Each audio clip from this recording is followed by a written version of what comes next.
धन्यवाद के साथ एक बार फिर से आपके चरणों में आते परमेश्वर पिता यीशु के नाम से। जब हम इस आत्मिक युद्ध की सीरीज़ में चल रहे हैं, हम धन्यवाद करते हैं पवित्र आत्मा आप हमारी अगुवाई करे यीशु मसीह नाज़री के नाम से। सब बातों के लिए धन्यवाद और धन्यवाद करते हैं। जिस प्रकार हम देखते हैं कि बाइबल का वचन कहता है कि शैतान की युक्तियों से अनजान ना रहो। सचमुच शैतान हमारे लिए जो योजना बनाता है वो हमेशा हानि की बनाता है, परिवारों को ख़त्म करने की बनाता है, हमें नरक में ले जाने की बनाता है। उसकी योजना हज़ारों सालों से रही, जब से उसने आदम और हव्वा को बहका के अदन की वाटिका से निकाला। उसने हर किसी को, हालेलुया, जितनों को जब परमेश्वर चाहता है कि वो उसके राज्य में प्रवेश करे, वो उसे पसंद नहीं आता। देखिए मेरे प्रियो, ये युद्ध जो है वो एक अनदेखा युद्ध है जो हम आत्मा में लड़ते हैं, परमेश्वर के वचन की सहायता से लड़ते हैं। क्योंकि वचन कहता है कि हमारे लहू के, हमारे जो हथियार हैं वो मल्ल युद्ध के लहू और मांस से नहीं है, परंतु प्रधानों से, प्रधान अर्थात उन अंधकार की शक्तियों से, उन दुष्ट आत्माओं से, उन इविल स्पिरिट से, उन डीमन से, उन अनक्लीन स्पिरिट से, वो अधिकारियों से, ये और संसार के अंधकार के हाकिमों से, उस दुष्टता की आत्मिक सेनाओं से जो आकाश में है, हालेलुया, जो दिखती नहीं है। देखिए मेरे प्रियो, जब हम देखते हैं कि एक परिवार टूटा हुआ है, एक परिवार में लड़ाई झगड़े हैं, एक परिवार पूरी तरीके से बर्बाद है, और वहाँ हम देखते हैं एक्सीडेंट्स होते हैं, वहाँ पर पूरी तरीके से हर दिन लड़ाई झगड़े होते हैं, छोटी छोटी बातों को लेकर लड़ाई झगड़े होते हैं, वहाँ पर शैतान अपनी युक्ति और योजनाओं में सफल होता है। लेकिन जैसे ही हम प्रभु यीशु मसीह को उद्धारकर्ता ग्रहण करते हैं, वो हमारे उस जोन में, उस क्षेत्र में नहीं घुस पाता है, लेकिन वो हमारे उस क्षेत्र में पहले से रहा होता है। इसलिए उसको कई बार लीगल राइट्स मिलते हैं, अर्थात कि उसे एक ऐसा अधिकार मिलता है जिससे वो घुस सकता है। और तो हमें इस बात से सावधान रहना चाहिए, क्योंकि हमारे जो लड़ाई के हथियार है वो शारीरिक नहीं है, परंतु गढ़ों को ढा देने वाले परमेश्वर के द्वारा सामर्थ्य है। अर्थात हम परमेश्वर के वचन से लड़ सकते हैं। परमेश्वर ने हमें अपने आत्मिक हथियार दिए हैं, अर्थात उसके वचन। क्योंकि लूका की पुस्तक उसके 10वें अध्याय में लिखा हुआ है कि यीशु मसीह ने हमें सांप और बिच्छू रौंदने का अधिकार दिया है, शत्रु की सारी सामर्थ पर हमें अधिकार दिया है। क्योंकि जब यीशु मसीह ने अपने चेलों को दो दो करके भेजा और कहा कि इस नगर से बाहर नहीं जाना, इज़राइल की कोई भेड़ों को और छोड़कर किसी को सुसमाचार प्रचार नहीं करना, जब वो वापस लौटे तो यीशु मसीह से कहा कि शैतान और उसकी दुष्ट आत्मा, अंधकार की शक्तियाँ तेरे नाम से हमारे वश में रहती।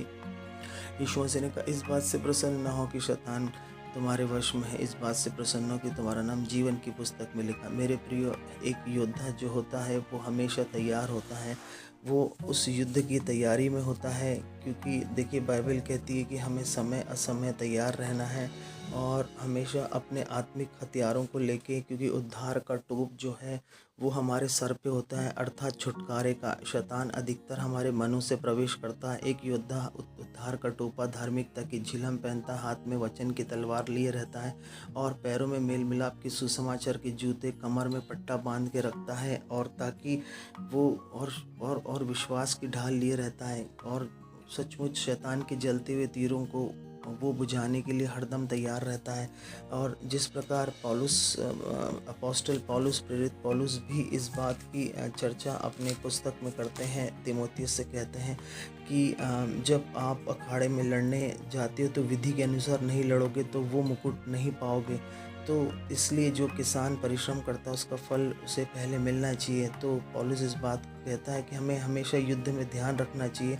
क्योंकि जब हम युद्ध लड़ते हैं, पौलुस इस बात को कहता है कि एक व्यक्ति इस संसार का जब वो युद्ध लड़ता है तो वो किस बात को लेके युद्ध लड़ता है, वो एक मुकुट को लेके एक पहलवान युद्ध लड़ता है जो आज है कल मुरझा जाएगा, उस मुकुट के लिए, मुरझाने के लिए। इसलिए तो इस रीति से दौड़ता हूँ। पौलुस कहता है कि लक्ष्यहीन नहीं, मैं भी इस रीति से मुक्कों से लड़ता हूँ, परंतु उसके समान नहीं जो हवा में पीटता हुआ लड़ता है। देखिए हम हवा में लड़ाई नहीं लड़ रहे, हम किसी से बंदूक से या तलवार से नहीं, या हम हाथापाई नहीं कर रहे हैं, हम लहू और मांस से किसी को हम दुख और तकलीफ़ नहीं दे रहे। परंतु ये एक युद्ध, ऐसा युद्ध है, हम नहीं जानते कब परिवार में लड़ाई हो जाती, कब परिवारों में झगड़े हो जाते, कब एक अचानक से हम नहीं जानते किसको क्रोध आ जाता, कोई किसी की बात को नहीं सुनता, कोई एकदम से तकलीफ़ में आ जाता, कोई एकदम से गुस्से में आ जाता है, कोई गंदी गंदी गालियाँ बकने लग जाता है, एक पल में वो अच्छी बातें करता है, दूसरे पल में। तो ये युद्ध हम देखते हैं उसके मन में चलता है।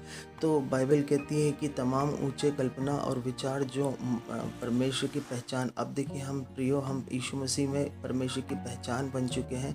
सो इस बात को ध्यान देना चाहिए कि क्योंकि शैतान भेष बदल कर आता है और वो कब हमारे परिवार के अंदर प्रवेश करे या हमारे परिवार के उस सबसे कमज़ोर व्यक्ति के अंदर प्रवेश कर सकता है। उसे वो नशे की आदत दिला सकता है, उसे वो व्यभिचार में डाल सकता है, उसे वो पाप में डाल सकता है। तो मेरे प्रियो, जब बाइबल कहती जहाँ दो व्यक्ति मेरे नाम से इकट्ठा होते हैं वहाँ मैं उनके बीच में उपस्थित होता हूँ, मैं यहोवा शम्मा परमेश्वर हूँ।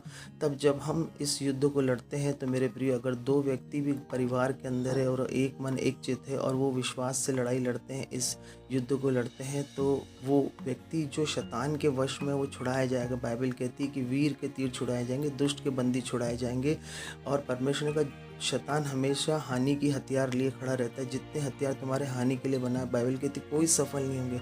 देखिए, शैतान भी वचन को जानता है, वो वचन से हमें पाप में गिराना जानता है और वचन से ही वो हमें परमेश्वर की खिलाफत में लेके जाता है। अगर हम पुराने नियम में जाएं, मूसा के समय जाएं, तो वो लोग और नए नियम में सदूकी फरीसी भी यीशु मसीह से वचन के माध्यम से लड़ाई करते थे, लेकिन यीशु मसीह को उस वचन का सही उपयोग करना आता था, इसलिए वो उन सदूकी फरीसियों को हमेशा जवाब देता था। और शैतान आता है बरगलाने, बहकाने और आपको कमज़ोर करने के लिए, आपको परमेश्वर से अलग करने के लिए। वो नहीं चाहता है कि एक आत्मा जो परमेश्वर के राज्य में बसती है उसका मूल्य क्या है, लेकिन वो ये चाहता है कि आपके लाइफ के अंदर हमेशा परेशानियां रहे, दिक्कतें रहे, समस्या रहे और आप हमेशा परेशानी में पड़े रहो।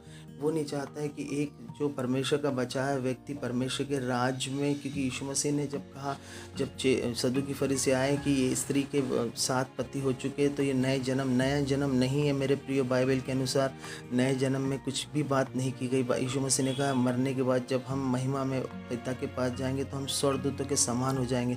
तो जब हम इस पृथ्वी पे हैं, तो जिस प्रकार हम भजन संहिता 91 देखते हैं कि तेरे दाहिने और 1000 बाहिने और 10,000 गिरेंगे तो भी तुझको कुछ हानि नहीं पहुंचेगी। सो बाइबल क्या कह रही है, तेरे पैरों को पत्थर से ठेस नहीं लगने, दूतों को छावनी की परमेश्वर हमारी क्या करता, रक्षा करता। जब हम वचन का सही उपयोग करते हैं तो इब्रानियों 1 के उसमें 14 में लिखा हुआ है कि परमेश्वर के दूत परमेश्वर के वचन को मानते हैं और उसके अनुसार कार्य करते हैं और हमारी प्रार्थना को धूप के रूप में परमेश्वर तक पहुंचाते हैं।